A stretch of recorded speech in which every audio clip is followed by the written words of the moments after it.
আরে উট পাখিটা তো দেখা যায় বাসায় নেই, আমি এই ফাঁকে ওর ডিমটা নিয়ে পালিয়ে যাই। কি ওই বিড়াল আমার ডিম নিয়ে পালাচ্ছে? ওই বিড়াল দাঁড়া, আমার ডিমটাকে দিয়ে যা। হ্যাঁ হ্যাঁ, এবার আমি উট পাখির ডিমটাকে ফ্রাই করে খেয়ে ফেলবো। আরে কি, ডিম থেকে তো উট পাখির বাচ্চা বের হয়ে আসলো। ওরে বদমাইশ বিড়াল, তুই আমার ডিমটাকে ভেঙে ফেললি কেন রে? দাঁড়া, আজকে আমি তোকে শেষ করে দেবো। কি উট পাখি তো দেখা যায় আমার দিকে আসছে, আমি ওর বাচ্চাটাকে নিয়ে জলদি এখান থেকে পালাই। ওরে বিড়ালের বাচ্চা, আজকে দেখ আমি তোর কি অবস্থা করি। তোকে মেরে একদম তোর হাড্ডি গুড্ডি ভেঙে দেবো। দাঁড়া বদমাইশ, তোর শরীরে সবগুলো লুম আগে তুলে নেই, এইবার বিড়ালের লুমগুলো দিয়ে আমি আর আমার সন্তানের জন্য দুটা জামা তৈরি করি। আরে বাহ, বিড়ালের লুমে জামা পরে তো আমাদের শরীরে সেই আরাম লাগছে। ওই উট পাখি আমার শরীরের লুমগুলো তুলে নিয়েছে, আমি ওকে ছাড়বো না। আরে ভাই শজারুর বাচ্চা, রাস্তার মধ্যে দাঁড়িয়ে আছিস কেন রে? সামনে থেকে সর। ইঁদুরের গুহায় এই বুমটা রেখে দিয়েছি, এখন সবগুলো ইঁদুর ব্লাস্ট হয়ে যাবে। হা হা, সবগুলো ইঁদুরকে নিয়ে এবার আমি ফ্রাই করে খাবো। ওরে বিড়াল, আমার সামনে থেকে তুই ইঁদুর নিয়ে যাবি? তা তো কখনোই হতে পারে না। হা হা বিড়াল, তুই তো শেষ, এইবার এই ইঁদুরগুলোকে আমি ফ্রাই করে খাবো। আরে বাহ, ইঁদুরের ফ্রাই খেয়ে তো সেই স্বাদ লাগছে।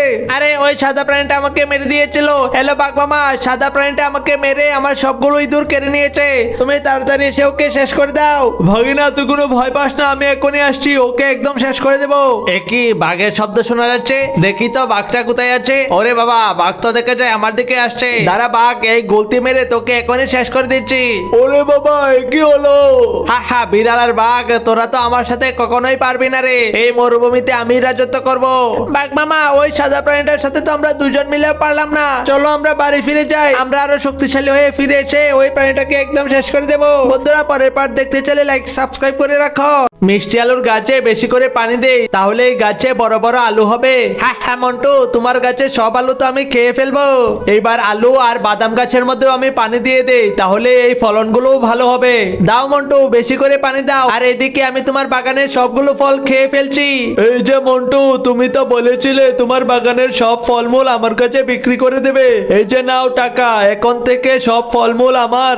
আচ্ছা দাদু, ঠিক আছে, আপনার যখন মন চায় তখন বাগান থেকে ফল নিয়ে চলে যাবেন। গাছগুলো উঠিয়ে দেখি তো গাছের মধ্যে কেমন ফলন ধরলো।